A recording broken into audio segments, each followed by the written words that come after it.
जत तालुक्यातील धाबडवाडी बसस्थानक येथे भरधाव टँकरच्या धडकेत एक जण ठार तर दोघे जखमी। जत विजापूर गुहागर मार्गावरील जत तालुक्यातील धाबडवाडी बसस्थानक येथे भरधाव टँकरच्या धडकेत एक जण ठार तर दोघे जखमी झाले आहेत।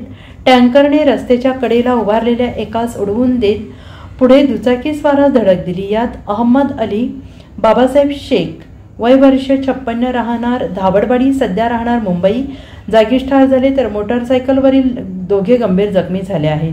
ही घटना आज मंगळवारी सकाळी घडली। मृत अहमद अली शेख हा मुंबई येथे बेस्ट बसमध्ये नोकरीस होता।